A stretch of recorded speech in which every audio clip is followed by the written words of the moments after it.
of Minamata, South Japan. The year is 1953. There has been an industrial complex here since 1932.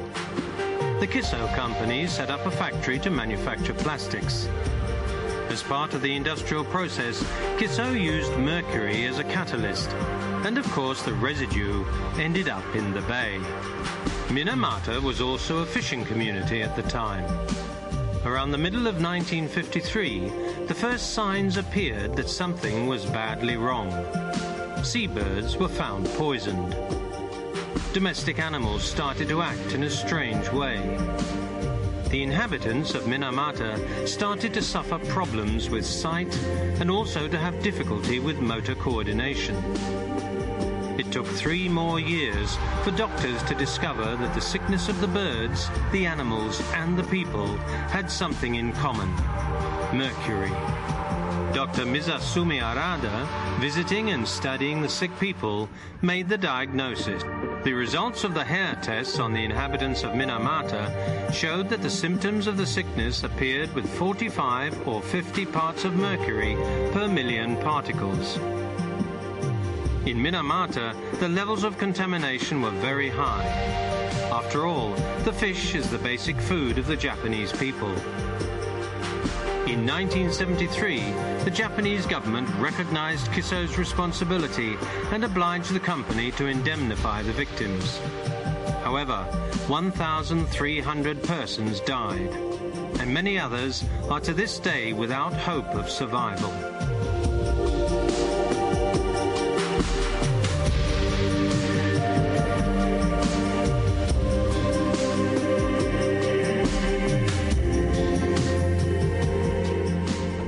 The Amazon region, the last great wildlife reserve on the planet. The headstreams of the River Madeira form on the borders of the state of Rondônia with Bolivia. It then flows 3,400 kilometers before reaching the Amazon River.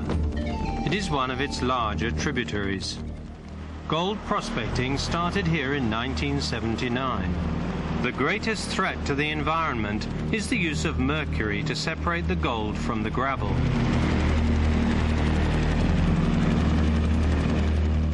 For each gram of gold, 3 to 5 grams of mercury are necessary, which the prospectors call quicksilver. When mixed together, gold and mercury form an amalgam, which, being heavier, sinks to the bottom where it is collected. During this process, a little mercury always ends up in the waters of the River Madeira. Researchers have found high levels of contamination in the people prospecting in this region. Brasilia University carried out tests on the population living near to the areas where prospecting was taking place. The results of testing samples of hair from these people is alarming. The maximum level acceptable to the World Health Organization is 10 parts of mercury per million particles. In the River Madeira region, the maximum level found was 303 parts per million.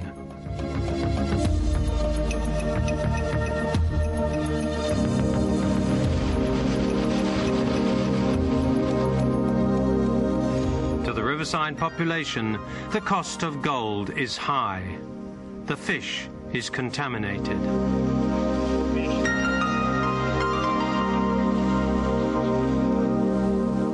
Many who work in the mines have developed Minamata disease. In his consulting room in Santarém, Dr. Fernando Branches attends to many patients similar to this 29-year-old man. He is in an advanced stage of intoxication from methyl mercury. This sickness has become known as Minamata disease. Organic mercury, methyl mercury, attacks the nervous system and causes malfunction of the most important organs: kidneys, liver, lungs, and heart. The symptoms of the sickness are loss of feeling in part of the body, loss of sight, difficulty with motor coordination, and speech.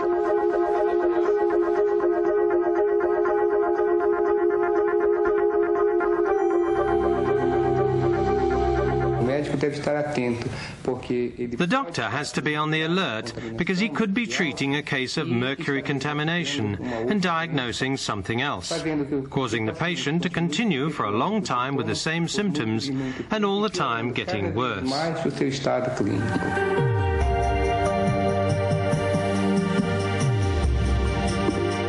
If mercury is proven to be toxic, why do the vast majority of dentists all over the world insist on using it in amalgam fillings? For what?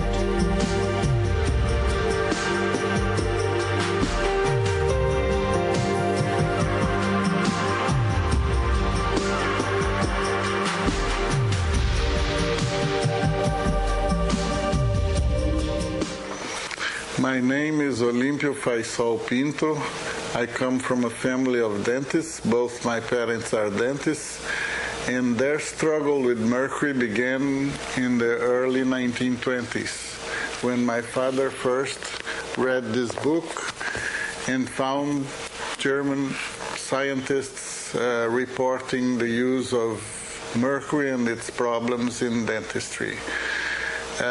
We made this video to commemorate Dr. Hal Hagen's struggle against mercury in dentistry for 25 years. The video that will follow is a sequence of media reports from all over the world, and in the end you will see my own experience with mercury.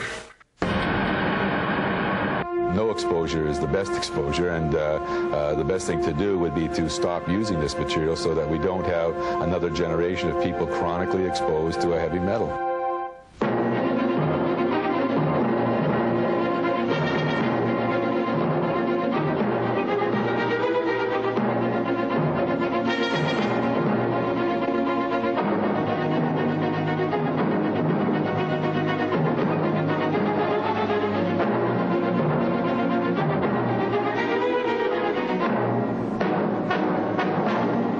Panorama has uncovered a growing body of scientific evidence which shows ominous links between the mercury from our fillings and serious illnesses.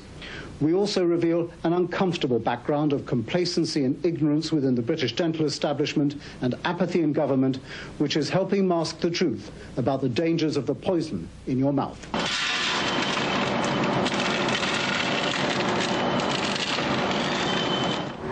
Amalgam's most vehement support comes from the British Dental Association. Is amalgam safe? In a word, yes. No doubt about that at all? No doubt about it at all. Is there anybody it's not safe for? There may be a small percentage of the population with an allergy to amalgam, but it really is very, very small. In fact, less than 50 worldwide in the last 100 years. So it must be 99.99% safe? Yes, in our opinion. If there is no safe level of mercury, why does the British Dental Association say there is one? I don't know, but I think they're wrong. It is a fact that mercury is potentially one of the most dangerous poisons around. Dr. Hal Huggins has spent more than half his career trying to get mercury amalgam fillings banned. He's haunted by the memories of the days he used mercury himself. He's sure he killed an old friend. He came to me as his dentist for his first filling. At age 52, he got his first filling placed, and I placed a silver mercury filling in his mouth, and he was in great health at that time. But within a few months, he had developed leukemia, and in 6 months, he was dead. So I have never been able to quite resolve the fact that I killed him. He's either treated or been consulted about 6,000 cases. Take just 3 of them. Angie, stricken by constant fits, her fillings are removed, and 3 months later, according to Dr. Huggins, she's running the 100 metres in 14 seconds.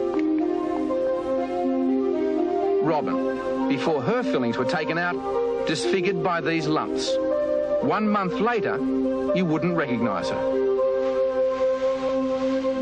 And Paula.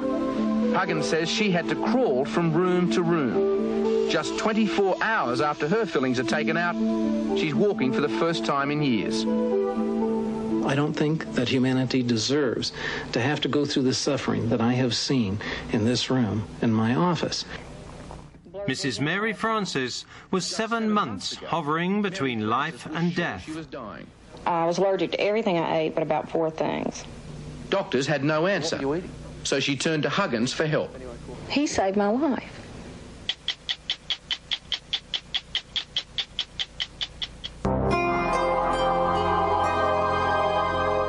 About 6 years ago, the people of the state of California voted yes on Proposition 65. This proposition would make it necessary for a sign like this to be posted in every dentist's office.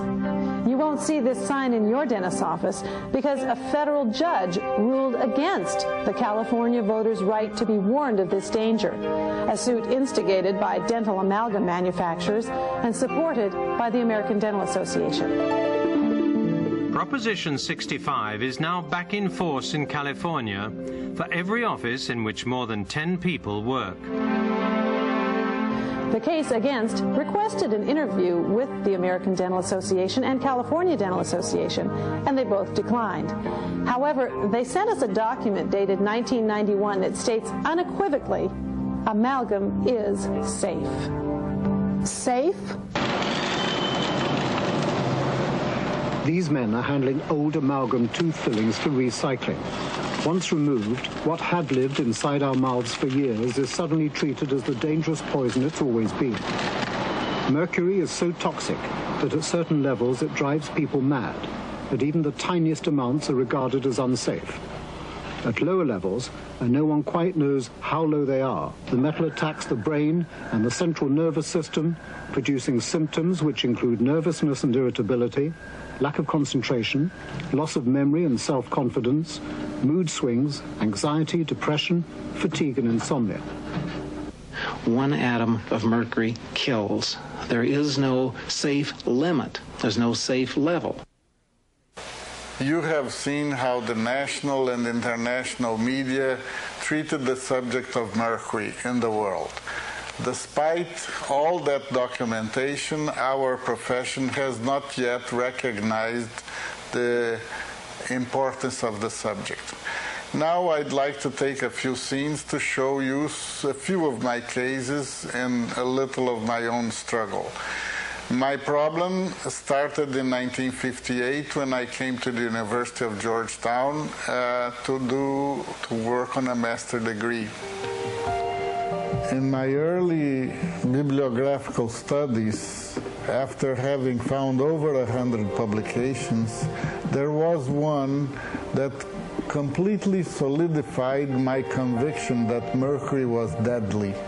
And that was the work of Dr. Carl Frickholm in the Acta Odontologica Scandinavia, Volume 15, Supplementum 22. With the use of radioactive mercury to tag the dental fillings, Dr. Frickholm was able to follow the track of mercury as it underwent electrolysis and mercury vapor formation throughout the entire organism of the patients, not only of the patients, but of the dentist himself and the nurse that was attending at the chair side. Dr. Frickholm found through the use of radioactive mercury that mercury has an affinity for the cerebral cortex, for the heart muscle, for the kidneys, for the liver, and for the bone marrow. And in this way, Dr. Frickholm sealed my conviction that mercury is a deadly material and it's unfit to be used as a restorative material. And I chose the subject of mercury as my main topic. The first embattlement was the rejection of the subject as non-important or politically too hot. I had to abandon the subject to restart it 15 years later when I met Dr. Hal Huggins and I passed him the importance of this subject. I must recognize that Huggins did a fantastic job by turning the United States over and then turning the world over the subject of mercury. 1965, after returning from the United States, I started a full-time practice in oral rehabilitation. For every patient, I removed all mercury detoxicated by massive vitamin and oral chelation or intravenous infusion in the most serious cases. In the first years, I measured mercury in hair, urine, and saliva with an atomic absorption spectrophotometer. For every patient, the greater the number of mercury fillings, the highest the mercury in hair, urine, and saliva, and the worse the case. In 1992, to coincide with the United Nations Conference for Development and the Environment, Rio 92, I decided to organize the Eco-Odonto to allow dentistry an introspective view of our professional ethics and responsibilities. Rio Eco-Odonto captured the interests of the media, and the event caused serious repercussions. New information and accusations came to the surface. It was during the Eco-Odonto meeting that we brought Hal Huggins to Rio, and we brought Murray Vimy and David Kennedy and Yamo Yanis, and we had a fantastic meeting. And it was during this meeting that this letter arrived to my hands. And I would like to read a fragment of this letter because it tells the story of Dr. Hans-Peter Liss. Dr. Hans-Peter Liss was a 57-year-old chemist and biochemist of the Polytechnic University of Zurich in Switzerland. I mind you, not of a third world country, but of first world country, a professor of chemistry and biochemistry who suffered mercury intoxication for years. And for many years, he studied neurology and toxicology himself and had many rounds of discussions with the professors of medicine in the University of Zurich. I would like to read the fragment of the letter of Mrs. Hans-Peter Liss. She wrote me a letter that was shocking and moving. She said, when I came for him in the hospital of the city, he told me, they finally convinced me that I am really crazy. In the following days, he began to become more and more distant about his thesis of mercury intoxication. In the January 11, he was feeling very well and he was very happy, and he went to his doctor and he wanted to bicycle. And he wanted to do something for his fitness finally. He requested that it was his birthday and he wanted a barbecued lamb. He never returned home. At night, the police came bringing his farewell letter. He's committed suicide. Ever since, my life came to a standstill. To give you a close, I would like to show you the case of Dr. Teresa, a physician specialized in clinical analysis, who diagnosed her own acute lymphatic leukemia. Dr. Teresa came up to the office. She had mercury in her hair, she had mercury in her urine, she had mercury in her blood, and she had mercury in her mouth. Her gingiva was bleeding profusely. She had a platelet count of 22 when it should have been 250,000 at least. And she bled to death days after she showed up in the office for a diagnosis. I asked her what were the symptoms that she had, and she said she had tiredness, hematomas, petechias, bleeding gums, and she began passing blood in her stools. I also asked how long ago she had started placing mercury fillings in her mouth. She said that she had started ever since she was 15 years old, and she was now 33. So it's 18 years ago. Along all these years, I asked, did she remember of being depressed, shaky or trembling, lacking concentration or gastric disturbances? So she said yes, gastric disturbances, stomach aches, tiredness. At the end of the interview, Dr. Celso and Dr. Teresa made a dramatic appeal to the international scientific community. The clock is ticking against us all. We need more scientists with the courage to challenge.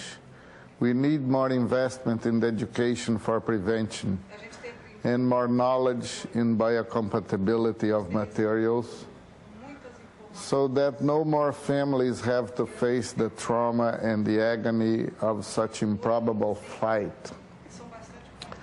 With immediate hospitalization, blood and platelet transfusions, and further chemotherapy, she might have a chance of avoiding generalized hemorrhages from an extremely low platelet count. Being a pharmacist and a biochemist and married to a physician, Dr. Teresa made her option. There were good doctors, but the hospitals were poor. They were equipment poor, they were personnel poor, they were scientific poor. They were only risk rich. She refused any further chemotherapy, and I met her in late September when she was bleeding profusely from the gingiva and everywhere else. The chronology of Dr. Teresa's leukemia started with a mouthful of mercury fillings. What worries us is that in Rio de Janeiro alone we have 11,000 dentists spilling mercury over the sewer lines. What will happen to our children when they get mercury in the mother's milk? I think thousands of years from now, the archaeologists will find a mercury-free human DNA in the layers of our ashes, just after a 200-year-old mercury contamination. And we will have to thank Dr. Hal Huggins for that. Thank you, Hal.